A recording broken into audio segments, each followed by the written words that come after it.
as the question says, a block of mass 2 kg kept at rest on an inclined plane of inclination 37 degrees is pulled up the plane by applying a constant force of 20 newtons parallel to the incline.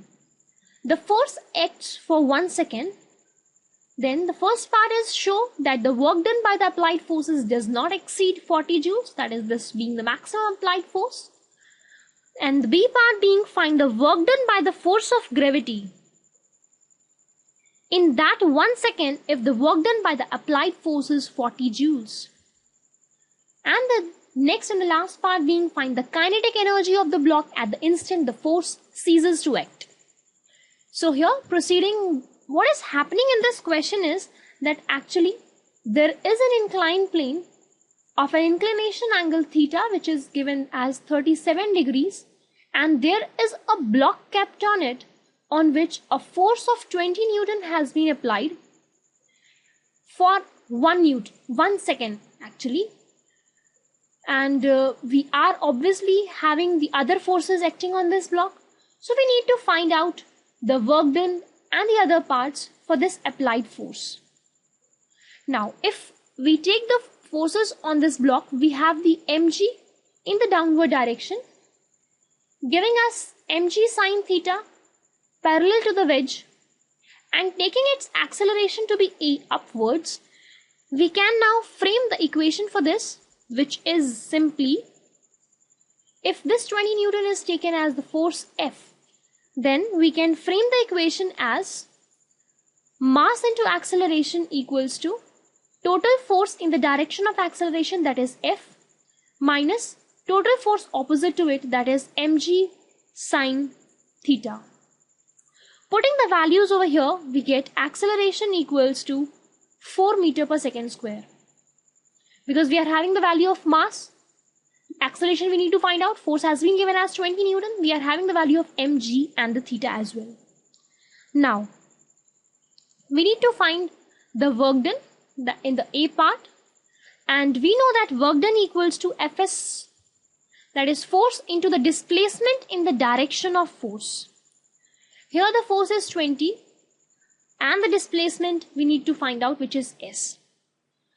Now, what is the method we can follow to find the displacement? Simply we can employ one of the equations of motion, because we are having the acceleration being constant. So employing S equal to ut plus half at square, where time is 1 second, giving us the displacement being 2 meters.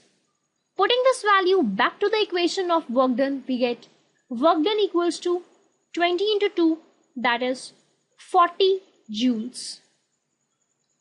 Now, proceeding with the B part of this question, in which we need to find the work done. Now friends, look, they have asked the maximum force, and we have taken the maximum force over here because work done will be maximum when cos theta will be maximum, and the value of cos theta is 1. Maximum value is 1. So in when work done is written as Fs cos theta, we took this cos theta to be 1. That is the theta being 0. That is the force and the displacement being in the same direction, right? So this being 40 joules. So this is the maximum work done that is possible. Now proceeding to the second part, in which we need to find the work done by the force of gravity in that 1 second if the work done by the applied force is actually 40 joules. Now we have been given the work done equals to 40 joules, giving us the displacement as 2 meters, right? Now, in this triangle, we can see that if we look at the smaller triangle and see that this distance moved is d, then this height is h, which is actually related with the work done of the gravitational force. So I can write that this S is equals to d sine theta. Theta is 37, so this is d sine 37 degrees. Putting the value of d as S equal to 2 meters and the sine 37, giving us h equals to actually 1.2 meters. Now, this block is actually moving from down to up. So obviously a negative work is done by the gravitational pull.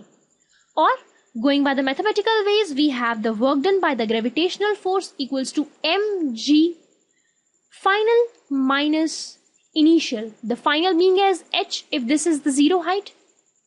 So giving us the minus h minus 0, that is minus of mg h, that is minus 24 joules.